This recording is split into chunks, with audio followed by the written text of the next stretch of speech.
So just a quick intro. So I'm Kaustubh. So I'm technical architect, Dynamics CE and Power Platform at Accenture.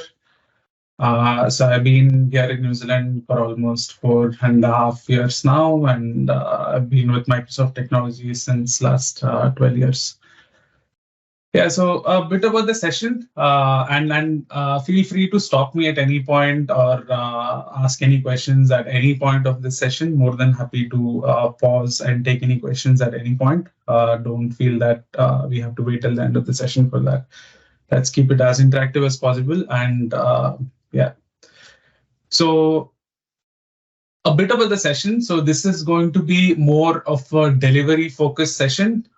This is not going to be something specific about any particular Microsoft technology or any particular feature of Power Platform or CE, but it's going to be a generic delivery focused session where based on all the experiences that I have had in the past years of implementing Dynamics and Power Platform, I've been able to document few of the things which I believe is quite critical when it comes to delivering a quality solution with Dynamics CE and Power Platform. It's quite important in this stage, particularly of the place that we are in, with all these new features coming in. I'm pretty sure while I speak, there is someone new probably talking about writing a new blog about a new feature that Microsoft have released today morning. So it's increasingly important to make sure that we deliver a quality solution or we build quality solutions using all these new features that are coming in. Because if you ask me in this point of the day, if you give 10 developers, 10 functional consultants, 10 architects a set of problem, I'm pretty sure they'll all come with 6 or 10 different solutions, out of which 6 might be right. But how do you decide which is that one solution that the organization that you're working for or working to like fits right into their particular enterprise strategy or the organizational end goal or the project end goal?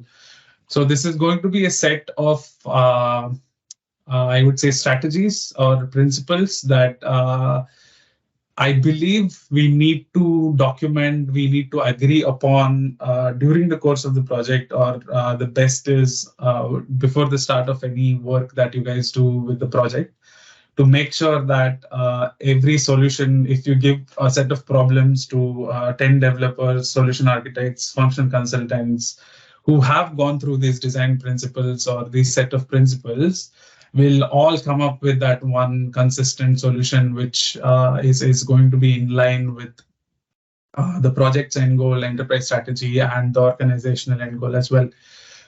So yeah, this is a set of things that I've documented. So we'll go through all of them. I'll try to keep it quick as much as possible, because each of these things that I've documented will be ideally a session in themselves if I have to explain it in depth.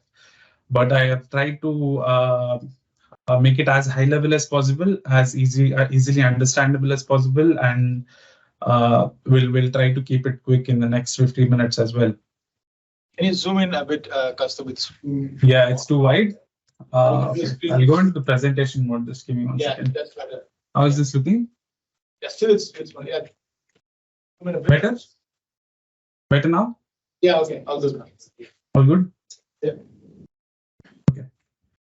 So I think, yeah, this is something that I spoke about right now. So this is going to be a document which will take you through a set of principles, set of things that we need to make sure before we start the project, so that we come up with consistent quality solutions throughout the course of the delivery. So yeah, so we'll jump into the very first one, which is related to design principles. So it's very important to make sure that for the success of a project, we align to the company's broader goals. We need to understand what the project's end goal is, what the company's direction is, and what the enterprise technology strategy is. Because that is going to be quite critical in defining a set of design principles, which will then give us a solution which will fit for both the organization and the delivery team as well. So you don't want, for example, three sets of teams within your project working on three different things within Dynamics, where one team is actually doing a low code, no code. The other team is purely doing heavy customizations, and then third team is doing somewhere in between. So the outcome of that entire project is going to be somewhere mixed, where the organization or the project in the future will not be able to take a particular direction. So I've just put some example design principles here. So what I suggest is that before the start of this project, a set of teams sit in, analyze what the organization wants, analyze what the company's direction is towards the technology, go through the enterprise technology strategy that any enterprise architect would have put in, and come up with a set of design principles, which obviously will evolve over the course of time. But make sure that you at least have an initial set of principles that everyone can look into and follow. And this needs to be taken through every developer or every person in the team, so that when they are doing the design, when they are doing the development, they have these things in the back of their mind, and which will make sure at the end you get a consistent outcome across the project. So things like minimum customization, common end-to-end process, trying to keep the processes consistent across different business units of an organization. Because what we generally see with larger organizations is there are like 10, 20 business units, each have their own case management or each have their own sales pipeline, the way of dealing with sales. But it's sometimes important to question the processes of the organization as well. Not just trying to implement what the processes they actually have into our product, but it's also important to question trying to keep as consistent and common solutions as possible across different business units. Making sure that we reuse as much core functionality as possible, trying to automate wherever possible, whatever opportunities are there. So there are plenty of such example design principles that we can come up with. So once we go through all the strategies of the organization and enterprise level strategies and come up with these design principles, it's very important to educate each and every person in the organization, or at least the project, to give them these set of principles and tell them that this is something that we need to align to. And it's especially important in nowadays with these citizen developer tools that we are getting over and over, like over the course of time from Microsoft. Like it's becoming much more easier for a citizen developer to develop complex tools. So it is very important, even from their sense, to make sure that they build tools to make sure that they align to these principles as well. It might be difficult to educate them initially, but making sure that these principles are at least there and have been discussed will at least provide some consistency over the course of time when it comes to delivery. I'll just keep going through the slides. Just let me know if you guys have any questions. I'm not able to see the screen, so please call out if you have any questions at any point of time. So the next set of things are decision making when it comes to customization versus configuration. So this is a very difficult task when it comes to the actual delivery and build. Because especially in the context of CE and Power Platform, where like we all know that we somehow at some point of time have to do some kind of customization to our application, but we also have it in the back of our mind that we need to keep it as low as possible, trying to strike the right balance between customization and configuration to make sure that we still deliver the best outcomes for whoever is the consumer of that product is quite a challenge. So it's very difficult, or it's very important to analyze again what is it that the project goals are. Is the organization wanting to go a pure low code, no code approach? Or are they still in the transition? Or are they like pure code heavy or integration heavy organization who wants to take on multiple integrations? And something that sometimes we all see that it's inevitable. Sometimes we can't just go with configurations. We have to do some customization. So it's very important that we come to a decision earlier in the stages of the project, that what direction do we want to go in, so that that will feed into the designs and the delivery of all the components that we build in later. So what I generally do is we try to categorize it into three different categories, which is, one is pure out of the box configuration. The second is controlled configurations, and third is supported customization. So the first one is the out-of-the-box configuration, which is using pure out-of-the-box functionality. We all know that it is quite impractical when it comes to at least larger implementations of Dynamics CE and Power Platform. But if you are able to fit in the problem statement or the set of problems that you have or the organization has into pure out-of-the-box functionality, then nothing like it. But we all know that it's a little difficult at points. So there is a certain element of configuration required most of the times. So the second is trying to keep it controlled configuration, making sure that we have very low code and utilize as many low code, no code features as possible to implement the project. So this is something like a sweet spot that organizations and the developers or the implementers would want to position themselves in. But a lot of times this is not possible as well, because if the product needs heavy customizations, if the requirements are such and you are not able to convince the customer or the organization that low customizations is the way to go, and if the need of the product is that, then we'll have to go into the rightmost section, which is supported customizations, while making sure that we do all the customizations. But obviously there is they have to be under the supported section of Microsoft supported customization that we do. So how do we make sure that everything that is built is under, once you select the right category, it's very important that we have a governance board, because it's like there might be one particular component in your entire project which might not fit into, let's say, if you've decided for control configuration, there might be one component which might need a plugin or a custom component that you have to build. So that is when the governance board comes into picture. Make sure that they have a quick review of it to see if the process can be changed, or if they can actually do it using a different way, or if there is no other way of doing it, and then the requirement is that, then they have to approve it, and then that goes into the design.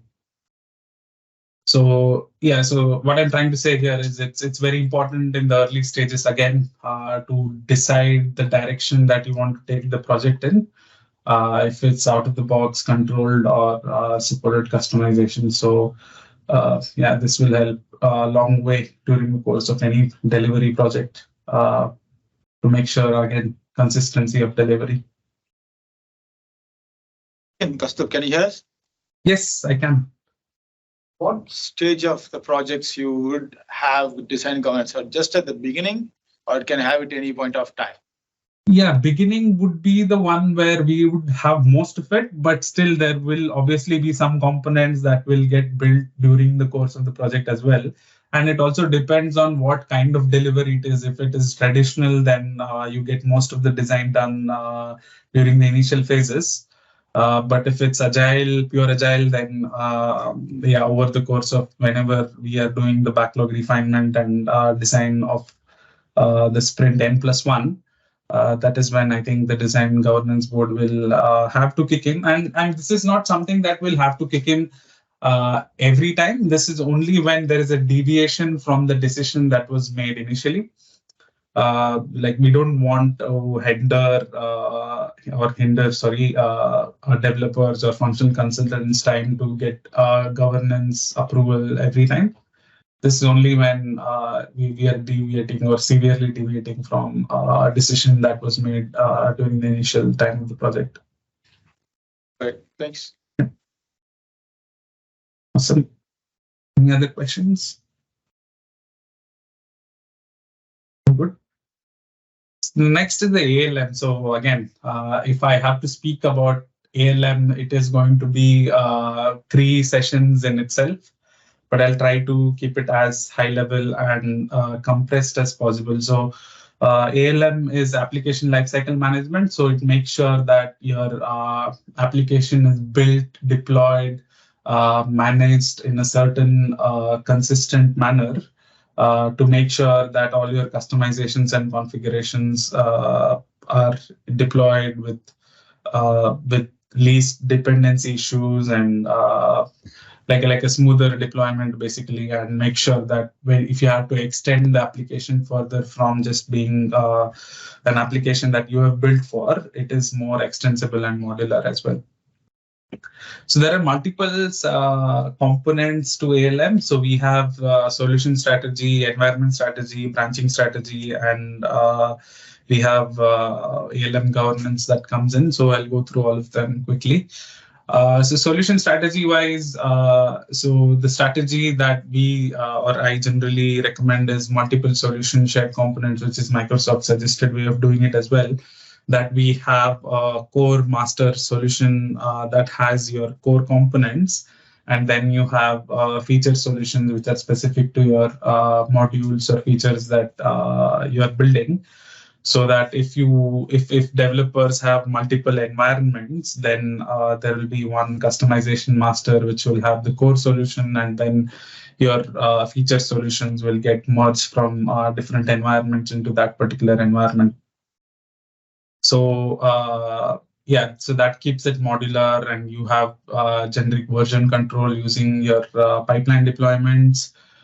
So you have flexibility of deployment. If there is any particular small fix that you have to do on a patch solution on a particular feature, you don't have to create a patch on an entire large solution. You can just do it on your particular feature.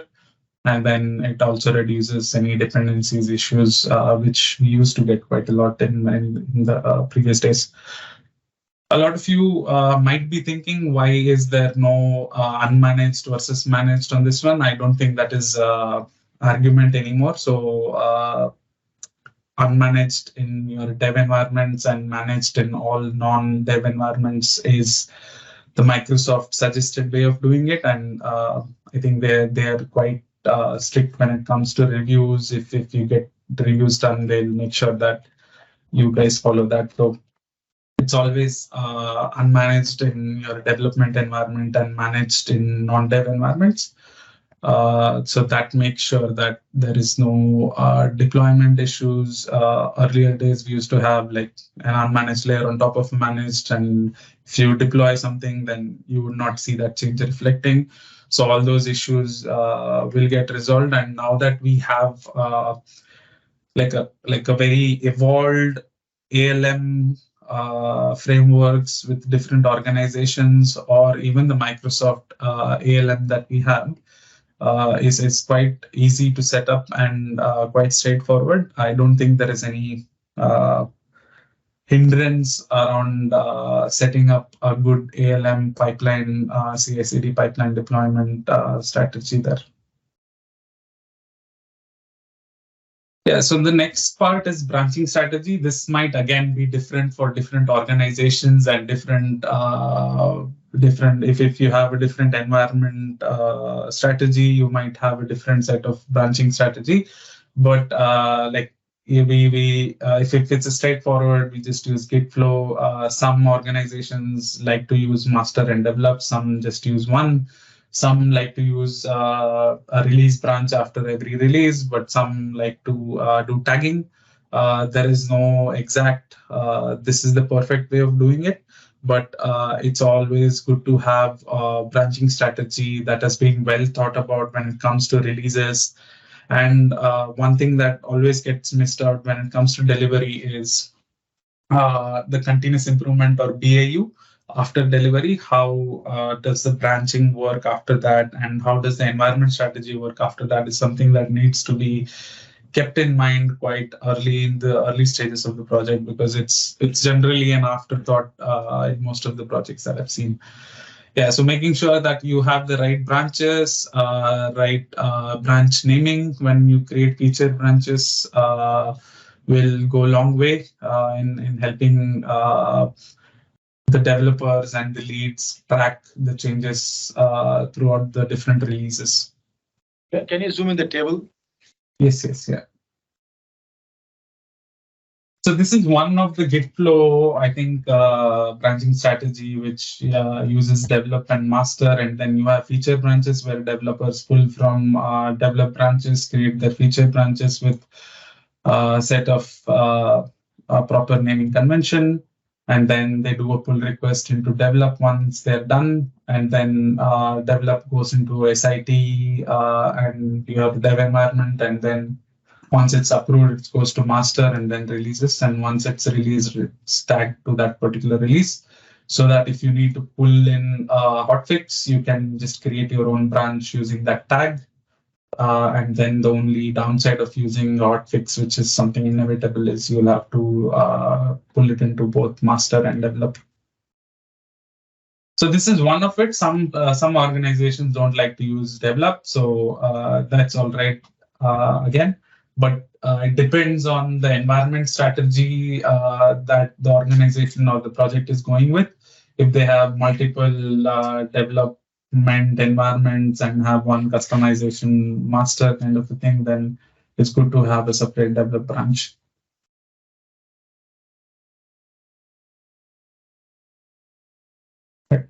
Any questions? All good?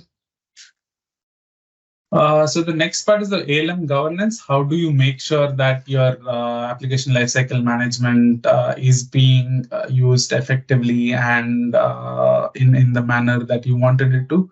So you make sure that you have approval stage gates in different places.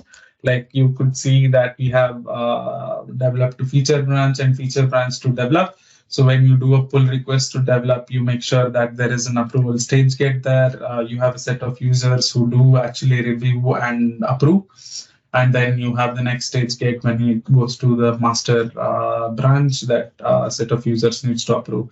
Other than these, it's good to have a set of guard pipelines. Guard pipelines are pipelines where when a change is pulled or merged into a particular branch, it does validate a set of things. It could be your test coverage or your code quality, style cop, FX cop, or Sonar Cube, or it could be the Power Platform checker as well, which gets embedded into pipelines quite easily nowadays. So you can have a set of parameters where you can say that there cannot be more than 10 high issues in a solution, and once it goes beyond that particular number, your pipeline fails, and then the developer has to first fix that before it gets into that particular branch. That way, you're making sure that you have a clean, proven quality that's going into a particular branch, and that way that will flow into production as well.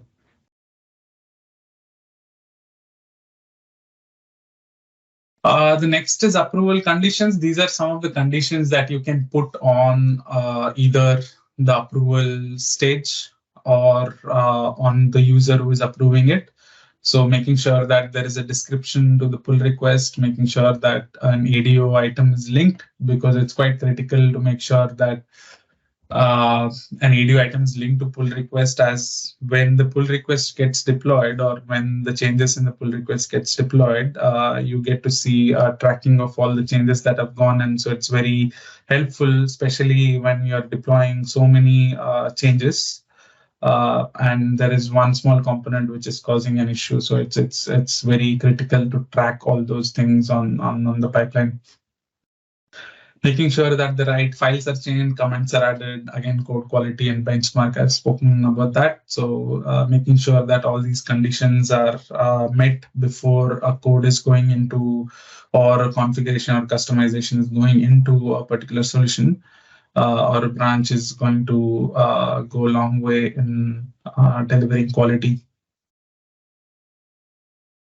Any questions here?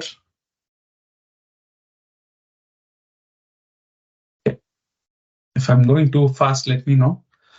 The next one is the Microsoft best practices. This is an obvious, so I have not put much content here. So it's Microsoft's best practices. If you go online to this link, it will give you a list of things that performance-wise, when it comes to code quality-wise, configuration-wise, it tells you the best practices that you need to follow.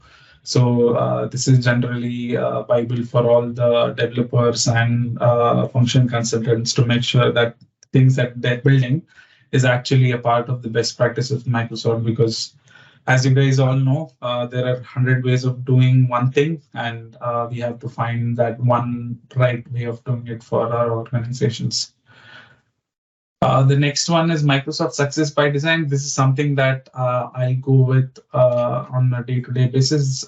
This gives you a very strategic way of making sure that you get success in your project based on design. So it gives you a very comprehensive set of principles, design principles, that will help you guide through any dynamic CE and Power Platform project. So this is something critical as well that we look into on a day-to-day basis.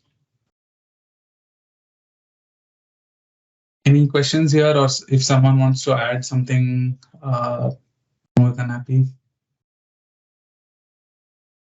All good. So the next is security, obviously, or it's quite critical for all the organizations. So this is making sure that we have the right security policies, the right principles across the project implementation, which will obviously make sure that the users within that particular environment that you're building in don't share information among themselves if not required. And also someone externally should not be able to access something that they should not be able to. So it's very important that we come up with the right roles, Azure security regulations, and onboarding, offboarding strategy for users. Roles wise, the general best practice that Microsoft suggests is the base plus attach, where we have a core role which gives users very basic access, and then a feature-based roles where you give it to a specific team who perform a specific set of activities, and it gives them that permission to that team only. Azure security wise, this is quite a large this thing. It could be your Active Directory groups, automating adding users from Azure Active Directory, automating adding all those settings of those users from those Active Directory, or it could be larger than that. So it's quite comprehensive, very large topic to deal with. So this is something that we generally suggest that we involve Azure security architect or someone with that expertise to come in if there is some complex Azure security requirements in that project. Regulation wise, it's sometimes important. Some organizations, like government organizations, banking organizations, they have their own regulations, which has been set by either the government or the RBNZ. So it's important to make sure that we fall into the lines of those regulations and make sure we are always within the boundaries of those regulations whenever we are building or creating any roles or security around it. And then onboarding and offboarding of users. So this, I think, will also link a little bit into Azure security, automating onboarding and offboarding of users and their settings, making sure that users get access when they are required to and removed access when they are not. So yeah, these are some of the examples. It could be plenty more policy and security principles wise, but yeah, these are just some of the high level examples that I've put in here. Any questions? No? Okay. Next important thing that I always suggest is having a right logging and error handling strategy.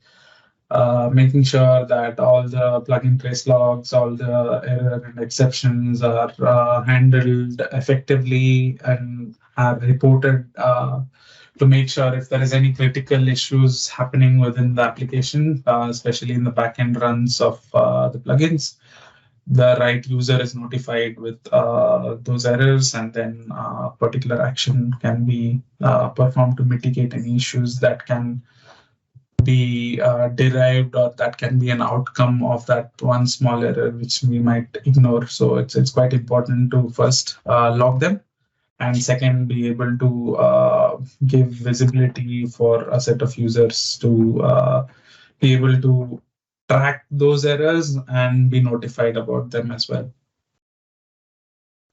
And next is App Insight. So as I think 2 years ago, we have native integration with App Insights with the data export. So it's quite easy to export all the telemetry data from Dynamics into App Insights. So, and App Insights, as we know, is quite a comprehensive tool when it comes to formatting the logs. So we can build our own dashboards. We can create our own notifications on any specific set of logs or a specific set of rules to notify any users. And because the dashboard is quite accessible for a set of users as well, and visually appealing, it's quite nice to track and trace all those errors and telemetry within Azure App Insights.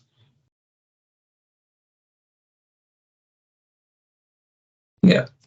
I think this is again examples. This could again extend into multiple things. Like I think Power Apps portal has its own.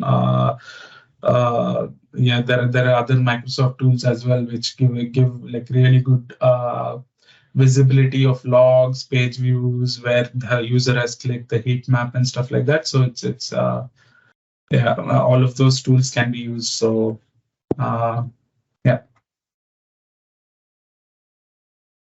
So I'll delve into next few things. So I haven't expanded on any of these. So I've just put headlines for these ones. So the next one that we generally have to make sure that we have a strategy during the start of the project is the data and reporting strategy. There might be organizations or projects where there might already be a drive towards a centralized data repository or centralized data reporting strategy, which might come from the enterprise. So if the organization wants to align with that, then it's generally like you push the data into a data lake and then reports are driven from there, which is again a large discussion altogether. But it's what I'm trying to say here is it's very important to make sure that that decision has been made much in advance of the project. That are we going to build reports in individual silos or individual feature or modules, or is it going to be a centralized reporting strategy that we'll have to look into? because larger organizations generally we suggest that they go with centralized reporting or centralized data repository, having a data lake, and then being able to generate reports from there. But this is key as well, because something that gets overlooked when it comes to capturing function requirements is the reports, because all the data that we have in the system, unless and until we are able to create a model out of it and display that to users where they are able to understand the data without trying to do a lot of complicated stuff, is quite critical, and that mostly gets missed out in a lot of projects that we see. So this is quite important and gives quite a lot of value to the customer at the end of the day. So being able to see the data, visualize it, make sense of it is quite an important outcome for all the projects and all the dynamic C and Power Platform components that we build. Integration patterns, again, there are multiple ways of doing this as well. But since last few years with Microsoft releasing the custom APIs, which you can create within Dynamics itself, it's becoming more streamlined towards one direction. But there is still this is again, if I have to speak about this is again like 1 or 2 hour session where there might be multiple integration patterns based on the requirement. But it's important to understand what the integration requirements are, making sure if there are any out of the box or any ISV solutions already available that we can utilize to integrate. And if not, then we'll have to build something custom where we make sure that we are as much as possible trying to utilize some of the out-of-the-box configurable integration patterns. And if you're not able to utilize that, and if there is any performance hindrance or any blockers due to that, then we look into something that we build custom integration. So yeah, it's very important to take an early decision when it comes to integrations as well, because this is something that, again, integration and data migration are two things that generally we see organizations or projects struggle with in the later part of any of the delivery. So yeah, this deciding this early is going to go a long way. The next is single versus multiple instance. This is something that comes into picture when we are discussing a dynamic CE or Power Platform implementation for really large organizations, especially organizations which have multiple business units who use, for example, a case entity or a case workflow or your sales workflow. In different ways for different business units. So that's when it gets very difficult for an organization to use a single instance.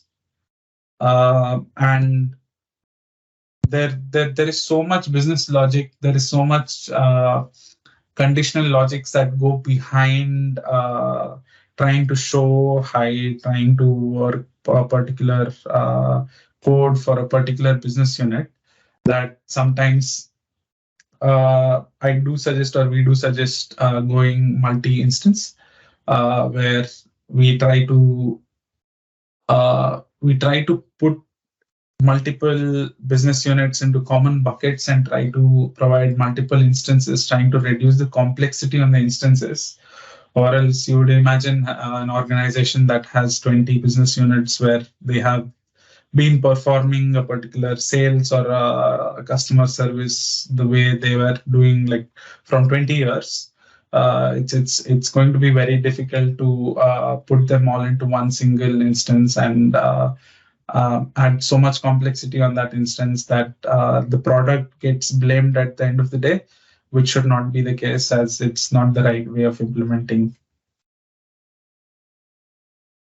So I think My session wise, I think I'm done with almost all the high level items that we need to keep in mind when it comes to delivering a project and making sure that we deliver consistent and good quality product. So yeah, any questions anyone has? All good. If no questions, then I would just like to thank everyone who has come in, who's been sitting from morning and going through all the sessions. Thank you guys, and obviously all the organizers, DXC, Expert Logics, Microsoft, and Fusion 5 for giving us this stage to present and take everyone through this journey. So thank you so much.